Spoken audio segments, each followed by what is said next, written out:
procedures in the governorate of Adahira.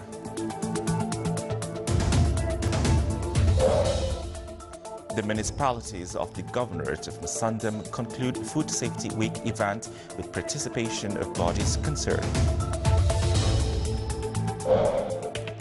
And the mayor of London puts together a joint task force to make it easier for musicians to showcase their talent on Britain's capital city streets.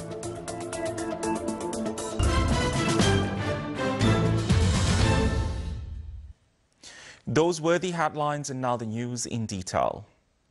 His Majesty Sultan Qaboos has sent a cable of greetings to His Excellency President Jakaya Kikwete of Tanzania on his country's National Day. The Ministry of Civil Service continued to conduct examination procedures for the vacancies announced in last March, where the written and personal examination started in the wilayas of the governorate of Adahira. The employment process was in accordance with rules and procedures of Central Employment System followed by the Ministry of Civil Service electronically without interference of human. It based on different questions according to qualification and required specializations. The names of job winners announced automatically through electronic monitor in which all applicants can see their results. In the condition of two applicants are equal in examination grades, Article 14 of the Civil Service Regulation to choose the candidate for the employment. In the governorate of Musandam, the municipalities of the governorate concluded the events of Food Safety Week, which was held by the Ministry of Municipalities and Water Resources. The programs of the campaign included awareness, cultural and sports events which targeted all segments of the society. It also included exhibition which food concerned bodies participated in addition to implement inspection campaigns for restaurants and coffee shops.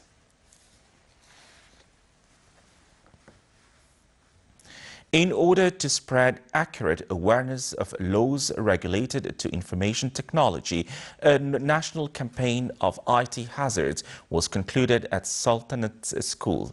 The campaign targeted male and female students and teachers of IT subject and shed light on rules and regulations of combating crimes attached to it, newly evolved crime types, motives of its commitments and ways of reporting IT crimes when they happened.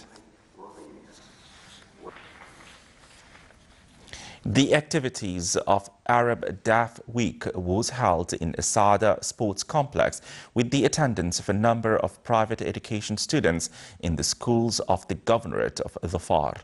The event aimed to join them in the sports activities and community, as well as provide them with experiences and information. At the end of the event, the participant deaf students were honored.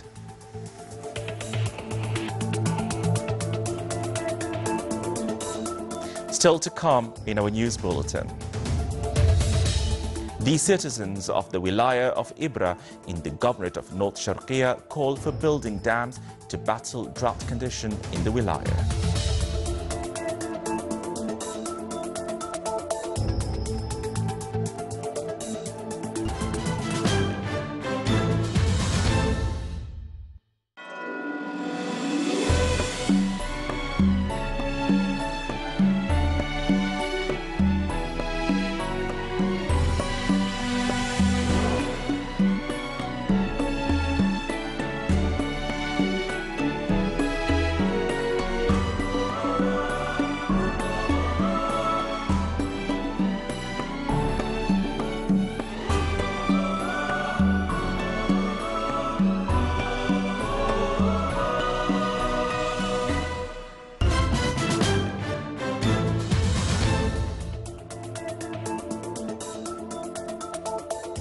Welcome back to the news from the Sultanate of Oman television. Pro-Ukraine activists living in the east of the country, where pro-Kremlin separatists have taken over a swath of administrative buildings, can face threats, verbal abuse or worse still. More details in the following report. Being a nationalist in the heart of eastern Ukraine's separatist areas can be a dangerous business. Igor was attacked in February by a masked gang, his leg broken. All for editing the only newspaper in the area that's opposed to the surge of pro-Russian separatist sentiment that's erupted in the region. A few days ago, there was an attempt to torch his offices. We've had journalists attacked. There have been attempts to break our equipment. We work with young journalists who are often targeted by drunks or vagrants who take their anger out on them. In the eastern city of Donetsk, 80 kilometers away, the regional administration building remains in the hands of pro-Moscow separatists. They see the interim government in Kiev as illegitimate. Tatiana helps organize pro-Ukrainian rallies in the city, in spite of the risks.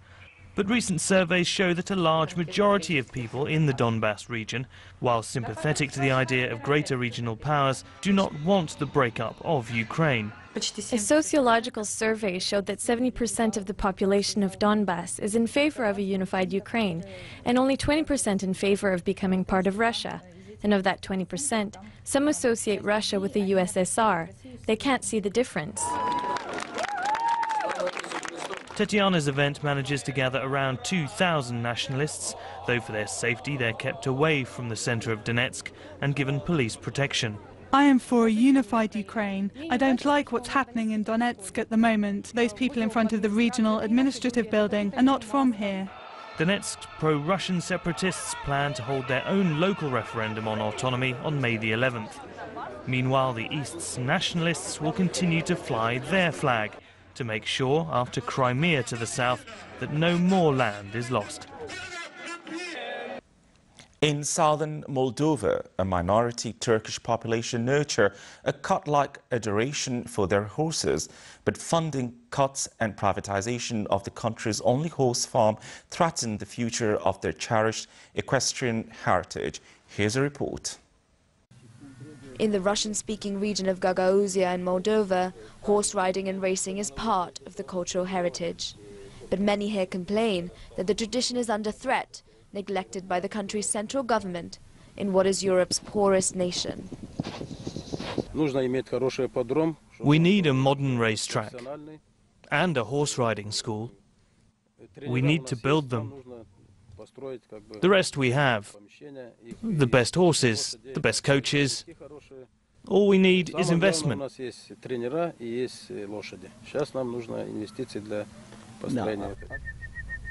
Ivan swears by a rare breed known as Orlov trotters, once the preserve of wealthy Russian aristocrats. Renowned for their strength and elegance, they are bred at Chedalunga, the country's only state-owned stud farm. But the farm's director complains of funding cuts and fears that central government wants to sell the farm to private buyers. By law, purebreds are part of the heritage of the state. I think breeding these horses should be the responsibility of the state. A private owner is only in it for money. Chedalunga holds the annual horse riding festival of Herdeles, which attracts the region's best riders. Vitaly Chakutsa trains for hours each day, hoping to compete. But if the farm is privatized, there may not be a festival to compete in. We do not yet know what will happen to the farm at Chedalunga if it is privatized. There may be no more competitions. If they have one, I will take part. A recent referendum saw Gagauzia's 160,000 inhabitants call for closer ties with Russia over Europe, putting the region at odds with pro-EU central government. The demise of their equine culture would breed further discontent in an area where many fear that a Ukraine-style scenario could play out. But Konstantin Keles hasn't lost hope. He dreams of opening a new equestrian centre to ensure the next generation keep hold of the reins of their regional heritage. The Mayor of London is making it easier for musicians to showcase their talent in the streets. How that is done, follow this report. London street musicians have made the city famous for its live music.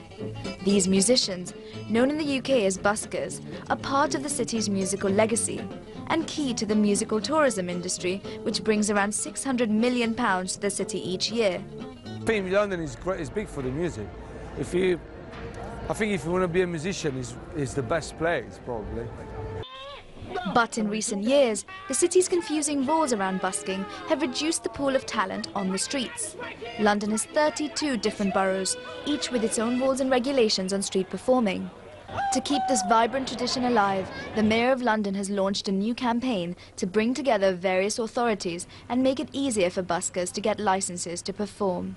The idea is to bring together the different boroughs, the Met Police, the Transport for London system, and the Musicians Union to try and talk about some of the similar problems that they all have and whether there are some creative ways to dealing with them. And I think our instinct is generally to try and minimise the amount of regulation.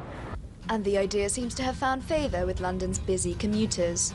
I think the Mayor's campaign is really good. I think it's a good idea to let people show their talent, especially if you know, they haven't got a record deal or if they haven't got a way of showing their talent off. I think busking is a great idea. Yeah. Really enhances everybody's experience of walking around London, and I personally encourage it. I used to busk when I was about 18. With the Mayor's office backing London street performers, it seems that London's reputation for live music will stay intact and buskers can play on.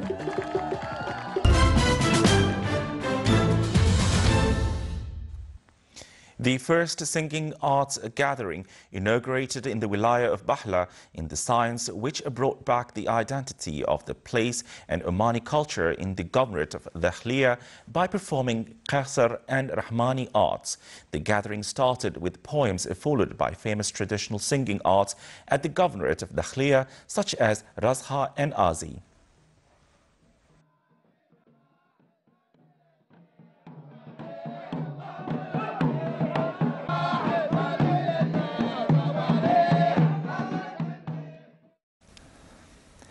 Building water dams is one of the necessary solutions to store the water wealth.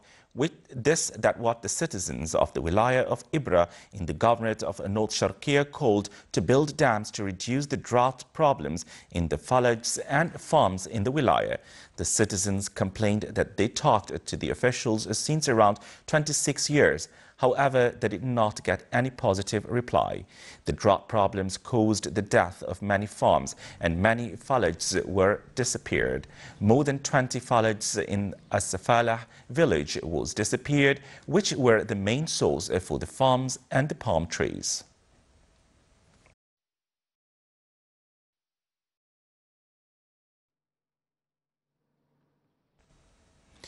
Muscat Securities Market MSM witnessed a downswing this week by 71 points, with the trading value amounted to more than 40 million Omani Riyals through circulation of 92.3 million shares. MSM General Index yesterday lost 8.59 points, comprising a decline by 0.13% to close at 677,263 points. The trading value stood at 15.93 million Omani Riyals, comprising a rise by 95.12% compared to the last session, which stood at 18.16 million Omani Riyals. The report released by MSM pointed out that the market value declined by 0.06% to reach about Riyali Oman 14 billion. The report added that the value of shares brought by non-Omani investors reached 11.6 million Omani Riyals. The value of shares sold by non-Omani investors reached 11.9 million Omani Riyals. Comprising the net non-Omani investment declined by 1.64% to 261,000 Omani Riyals yesterday.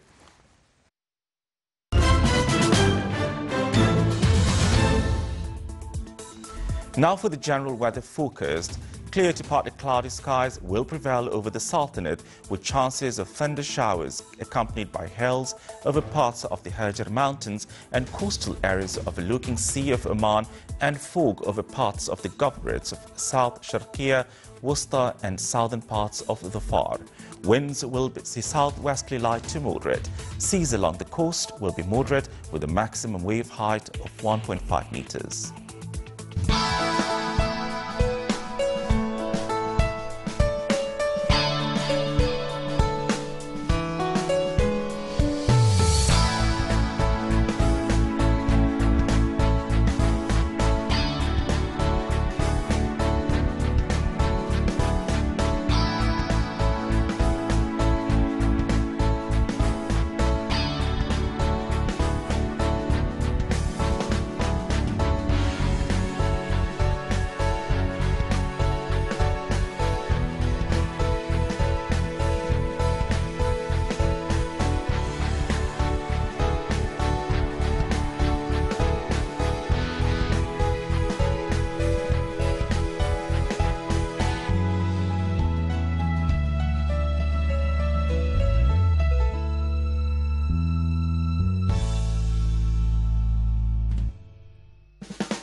This is the Sultanate of Oman Television. Before we end tonight's bulletin, here are the main points once again. The Ministry of Civil Service continues to conduct examination procedures in the Governorate of Al-Dahira. The municipalities of the Governorate of Musandam conclude Food Safety Week event with participation of bodies concerned. And the Mayor of London puts together a joint task force to make it easier for musicians to showcase their talents on Britain's capital city streets. With that, we come to the end of tonight's news bulletin. From all of us here at the studio and the newsroom, it's good night.